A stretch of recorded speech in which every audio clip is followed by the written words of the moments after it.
ଖ୍ରୀଷ୍ଟରେ ପ୍ରିୟ ଭାଇ ଓ ଭଉଣୀ ମାନେ, ପରମେଶ୍ୱର ବାକ୍ୟ ବାଇବେଲରେ ଏପରି ଲେଖାଯାଏ, ସେ ଦିନହୀନକୁ ଖତ ରାଶିରୁ ଉତ୍ତୋଳନ କରନ୍ତି, ଦରିଦ୍ରକୁ ସେ ଧୂଳିରୁ ଉଠାନ୍ତି। ବାସ୍ତବିକରେ ଏଇଟା ସତ୍ୟ ବିଷୟ ଅଟେ।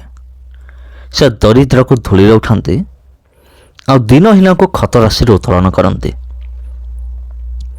ତେବେ ଆଜିର ଭିଡ଼ିଓରେ ମୁଁ ଆପଣଙ୍କୁ ଏମିତି ଜଣଙ୍କ ବିଷୟରେ କହିବି, ତାଙ୍କର ସାକ୍ଷ୍ୟ ମୁଁ ମଧ୍ୟ ଶୁଣିବି, ତାଙ୍କ ମୁହଁରୁ ଆପଣ ଶୁଣିବେ ଯେ ସେ କିପରି ପ୍ରଭୁଙ୍କର ପରିଚୟ ପାଇଲେ, ପୂର୍ବରୁ ତାଙ୍କ ଅବସ୍ଥା କିପରି ଥିଲା ଏବଂ ପରମେଶ୍ୱର କିପରି ତାଙ୍କୁ ଅଦ୍ଭୁତ ରୂପେ ବ୍ୟବହାର କଲେ, ସେ କିପରି ପରମେଶ୍ୱରଙ୍କର ସ୍ୱର ଶୁଣିଲେ, ପ୍ରଭୁ ଯୀଶୁଙ୍କର ସ୍ୱର ଶୁଣିଲେ। ତେବେ ପ୍ରିୟ ବନ୍ଧୁଗଣ, ତାଙ୍କ ନାଁ ହେଉଛି ବେନି ପ୍ରସାଦ। ଆପଣ ଯଦି କେବେ ଶୁଣିଥିବେ ତେବେ ମୋତେ କମେଣ୍ଟ କରନ୍ତୁ। ମୋତେ ଖୁସି ଲାଗିବ। ଯାହା ହେଉ ମୋର ଭିଡ଼ିଓ ବନେଇବା ପୂର୍ବରୁ ଆପଣ ଜାଣିଛନ୍ତି ବେନି ପ୍ରସାଦ, ଆଉ ଯିଏକି 245ଟି ଦେଶକୁ ଭ୍ରମଣ କରିକି ପ୍ରାୟ 6ଟି ବିଶ୍ୱ ରେକର୍ଡ଼କୁ ସେ ଭାଙ୍ଗି ଦେଇଛନ୍ତି। ତା କେମିତି? ତା ପ୍ରଭୁ ଯୀଶୁଖ୍ରୀଷ୍ଟଙ୍କର ଦୟାରୁ। ତେବେ ପ୍ରିୟ ବନ୍ଧୁଗଣ, ଏଇଟା ତାଙ୍କ ଜୀବନରେ ସବୁଠାରୁ ବଡ଼ ବିଷୟ ଅଟେ। ଆଉ ସେ କହନ୍ତି ଯେ ପୂର୍ବରୁ ମୁଁ କିଛି ନଥିଲି, ମୁଁ କିଛି ନଥିଲି। ଲୋକମାନେ ମୋତେ ବେକାର ବୋଲି ଭାବୁଥିଲେ। ଲୋକମାନେ ମୋତେ କହୁଥିଲେ ଯେ ତୋ ଦ୍ୱାରା କିଛି ହେବନି, କିନ୍ତୁ ପ୍ରଭୁ ମୋତେ ବାଛିଲେ। ବାସ୍ତବିକରେ ପ୍ରଭୁ ଏଇଭଳି ଲୋକମାନଙ୍କୁ ହିଁ ବାଛନ୍ତି, ଏଇଭଳି ଲୋକମାନଙ୍କୁ ହିଁ ସେ ଖତ ରାଶିରୁ ଉତ୍ତୋଳନ କରନ୍ତି, ତାଙ୍କ ଉପରକୁ ଉଠାନ୍ତି। ତେବେ ପ୍ରିୟ ବନ୍ଧୁଗଣ, ଖ୍ରୀଷ୍ଟରେ ପ୍ରିୟ ଭାଇ ଏବଂ ଭଉଣୀମାନେ, ଆଉ ଯେତେବେଳେ ପରମେଶ୍ୱର ଜଣକୁ ଧୂଳିରୁ ଉଠାନ୍ତି, ଯେତେବେଳେ ଜଣକ ଜୀବନରେ ପ୍ରଭୁ ଯୀଶୁ କାର୍ଯ୍ୟ କରନ୍ତି, ଆଉ ସେତେବେଳେ ସେ ବହୁତ ଉପରକୁ ଯାଏ ଆଉ ସାରା ଦୁନିଆ ଦେଖି ନତମସ୍ତକ ହୁଏ। ଏମିତି ଲୋକମାନେ ବି ଆଗରୁ ଥିଲେ ଯେଉଁମାନଙ୍କୁ ଦୁନିଆ ପଚାରୁ ନଥିଲା, କିନ୍ତୁ ବର୍ତ୍ତମାନ ପରମେଶ୍ୱର ତାଙ୍କୁ ଏମିତି ଉପରକୁ ଉଠାଇଲେ, ବର୍ତ୍ତମାନ ଦୁନିଆ କହୁଛି ବାହ ବାହ ବୋଲି କହୁଛି। ଏ ଲୋକ ଏପରି ଥିଲା, ତା ଜୀବନ କେମିତି ପରିବର୍ତ୍ତନ ହେଲା, ସେ ଏତେ ଉପରକୁ କେମିତି ଆସିଲା? ଯେତେବେଳେ ସେମାନେ ସାକ୍ଷ୍ୟ ଦିଅନ୍ତି ମୋର ଏସବୁ ଅବସ୍ଥାରେ ପରିବର୍ତ୍ତନ ହେଲା, ତାର କାରଣ ହେଉଛନ୍ତି ପ୍ରଭୁ ଯୀଶୁଖ୍ରୀଷ୍ଟ, ସେତେବେଳେ ପରମେଶ୍ୱର ଗୌରବ ପାଆନ୍ତି। ଆଉ ଆପଣ ବି ଜାଣିଛନ୍ତି ଆମର ପରମେଶ୍ୱର ସ୍ୱଗୌରବ ରକ୍ଷଣ ଉଦ୍ଯୋଗୀ ପରମେଶ୍ୱର। ସେ ନିଜର ଗୌରବକୁ ଆଉ କାହାକୁ ମଧ୍ୟ ଦିଅନ୍ତି ନାହିଁ। ସେ ମନୁଷ୍ୟ ହେଉ, ଖୋଦିତ ପ୍ରତିମା ହେଉ, ଚତୁଷ୍ପଦ ପ୍ରାଣୀ ହେଉ, ସରୀସୃପ ହେଉ, ବୃକ୍ଷ ହେଉ, ସୃଷ୍ଟ ବସ୍ତୁ ହେଉ, ପରମେଶ୍ୱର ନିଜ ଗୌରବକୁ ଆଉ କାହାକୁ ମଧ୍ୟ ଦିଅନ୍ତି ନାହିଁ।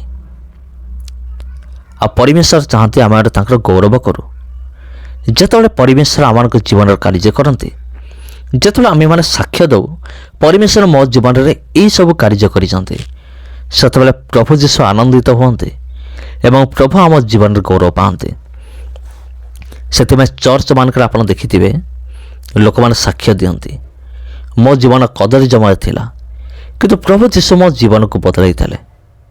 ଆଉ ମୁଁ ବହୁତ ବଡ଼ ମଦୁଆ ଥିଲି, ବହୁତ ବଡ଼ ଚୋର ଥିଲି, ଡକାୟତ ଥିଲି, ବ୍ୟଭିଚାରୀ ଥିଲି, କିନ୍ତୁ ପ୍ରଭୁ ମୋ ଜୀବନକୁ ପରିବର୍ତ୍ତନ କଲେ। ବାସ୍ତବିକରେ ଏଇଟା ହେଉଛି ଏକ ଜୀବନ୍ତ ସାକ୍ଷ୍ୟ ଅଟେ। ଚାଲନ୍ତୁ ଆମେମାନେ ଡାଇରେକ୍ଟ ତାଙ୍କ ମୁହଁରୁ ଆମେ ଶୁଣିବା ତାଙ୍କର ସାକ୍ଷ୍ୟ। ये छोटा सा लेसन था गुड मॉर्निंग पर। मैं धन्यवाद देता हूँ यीशु को इस जीवन के तोहफे के लिए। मैं जब भी यहाँ आता हूँ मैं इतने सारे जवान लोगों को देख करके रोमांचित हो जाता हूँ, जो कि रास्ते पर हैं अपने मिशन के। अगर अभी तक आपने फैसला नहीं लिया तो आज आपकी डेडलाइन है दरअसल। और आपको मालूम है कि ये जीवन जीना कितना अद्भुत होता है। मैंने अभी 38वां जन्मदिन मनाया है अपना, जबकि 16 की उम्र में मुझे डॉक्टर ने दिए थे सिर्फ 6 महीने जीने के लिए। मैं अस्थमा के साथ पैदा हुआ और 2 से 16 तक की उम्र में मुझे गलत दवाइयों पर रखा गया, जो कि कॉर्टिजोन एस्टेरॉइड्स की हाई डोसेस थी, जिसका नतीजा ये निकला कि 60% मेरे लंग्स खराब हो गए और मेरा इम्यून सिस्टम बिल्कुल चरमरा गया और मुझ में रोमेटॉइड अर्थराइटिस पनप गया। 12 की उम्र में मुझे एक्सीडेंटली जैवलिन लग गया था, जिससे कि मेरी स्पाइनल कॉर्ड डैमेज हो गई थी और मेरी ज़िंदगी में अब तक सब गलत ही हुआ था, ऐसा लोगों ने दरअसल कहा था। और मेरे पिता एक एरोस्पेस साइंटिस्ट होने पर ये चाहते थे मुझसे कि मैं भी उनकी तरह बनूं, और मैं परिवार के लिए एक दाग बन गया। मैं 10वीं कक्षा में स्कूल से भी निकाल दिया गया, ये बोल के कि तुम पढ़ने के लायक नहीं हो, तुम बेकार हो और तुम बेकार की चीज हो। इस तरह के शब्द कुछ मेरी जिंदगी में बोले गए लगभग 16 साल तक। जहां मेडिकली कहा गया कि तुम जिंदा नहीं रहोगे, वहां पढ़ाई, समाज और परिवार में कहा गया कि बेनी, दरअसल तुम परिवार के लिए एक श्राप और शर्म का कारण हो। और कोई उम्मीद न होने पर, ना टैलेंट, ना लाइफ होने पर मेरे अंदर कुछ भी बचा नहीं था। तो मैंने सुसाइड करने के बारे में सोचना शुरू किया 16 की उम्र में। हो सकता है यहाँ बैठकर आपको आश्चर्य हो रहा हो, आप सोच रहे हो कि बेनी, क्या परमेश्वर मेरा इस्तेमाल कर सकता है मिशंस में? तो मैं ये कहना चाहता हूँ कि मेरे जैसे बहुत से बेनी हैं वहाँ जिन्हें सुसमाचार की जरूरत है, और आप ही उनमें से एक है जो उन तक वो गॉस्पेल शेयर करेगा। और फिर मैं अपने जीवन के निचले पड़ाव पर जब अपने आप को खत्म करना चाहता था, मैंने यीशु की आवाज को ये कहते सुना कि बेनी, भले तुम बेकार कहे जाते हो, लेकिन मुझे अभी भी तुम्हारी जरूरत है। मैंने कहा, यीशु, आपको मेरी जरूरत क्यों है जबकि पूरी दुनिया कहती है मैं बेकार हूँ? उन्होंने कहा वो मुझे बदल कर एक नया इंसान बना देंगे। मैंने कहा ओके, मेरे पास कुछ नहीं है देने के लिए, जो कुछ है वो ये टूटी हुई जिंदगी है। और ये जिंदगी के 6 महीने। उन्होंने कहा बस इतना काफी है एक नया काम शुरू करने के लिए तुम्हारे अंदर। और फिर यही उन्होंने किया और मैंने अपनी जिंदगी यीशु मसीह को दी।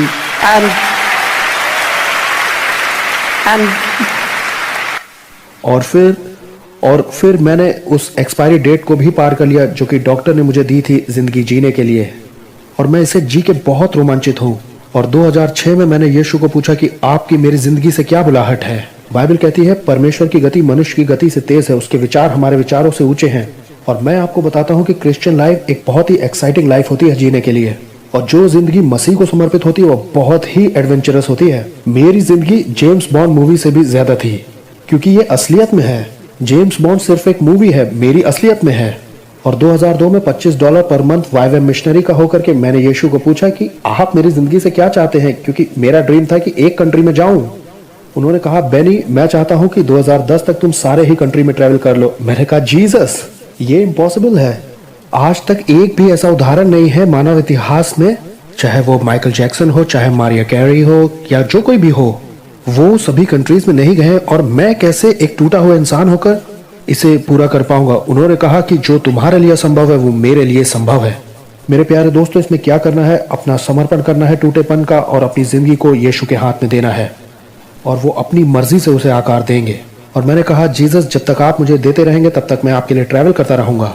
तो हमारी एक अच्छी डील हो गई। मैंने कहा कि मैं विश्वास से चलूंगा, लेकिन आप मुझे देते रहिए। और आज ये मेरा एक पासपोर्ट है, और ये पासपोर्ट मेरा ट्रैवल रिकॉर्ड है सारी कंट्रीज में जाने का। और 22 नवंबर 2010 में मैं अपने आखिरी देश में पहुंचा, पाकिस्तान में, और मैंने 6 वर्ल्ड रिकॉर्ड्स तोड़ दिए, जिसमें से एक ये था कि मैं दुनिया का सबसे पहला वो व्यक्ति था जिसने सबसे कम समय में दुनिया के सब देशों में भ्रमण किया था। 245 देश, जिसमें एंटार्क्टिका भी शामिल था, 6 साल 6 महीने और 22 दिन में। अगर यीशु अपनी महिमा के लिए मेरी जिंदगी का इस्तेमाल कर सकते हैं इतिहास रचने के लिए, सॉरी, मैं आपकी तालियों के लिए वेट नहीं करना चाहता हूं, मैं थोड़ा रूड नहीं होना चाहता। अगर यीशु मेरी जिंदगी के साथ ऐसा कर सकते हैं तो आज आपके लिए भी उनके पास एक योजना है। और वो मुझे बड़े अजीब से देशों में ले गए। उनमें से एक था नॉर्थ कोरिया। पिछले साल मैं नॉर्थ कोरिया में बुलाया गया वहां परफॉर्म करने के लिए, किम उल-सुंग उनके फाउंडर के 100वें जन्मदिन पर। पूरी दुनिया से 834 परफॉर्मर्स चुने गए थे, और मैं इकलौता एक भारतीय था जो कि अपनी कंट्री से चुना गया था। ये एक अच्छा मौका था बजाने का, लेकिन उससे बढ़कर के गॉस्पेल शेयर करने का एक बढ़िया मौका था। हाँ, अगर आप गॉस्पेल शेयर करते हैं तो ये जानने के लिए आपको नबी होने की जरूरत नहीं कि आप मारे जा सकते हैं।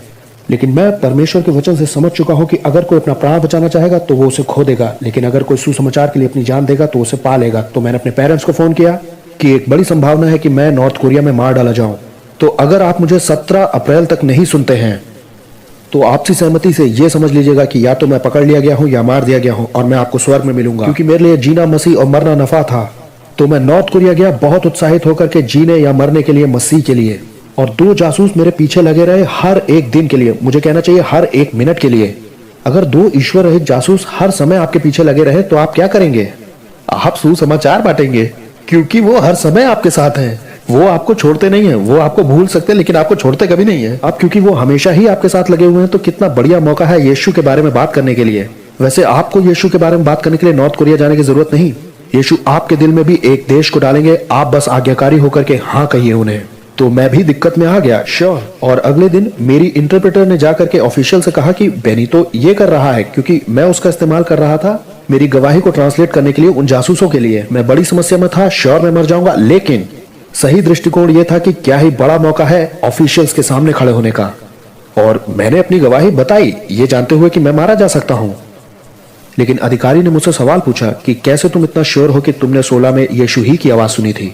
ये तुम्हारी खुद की कल्पना भी हो सकती है। मैंने कहा, सर मेरी खुद की कल्पनाओं ने तो मुझे खुद को मारने के लिए कहा था। वो आवाज तो यीशु ही की थी जिसने मुझे जीवन दिया और बहुतायत का जीवन दिया, और उसने भी मेरी गवाही सुनी।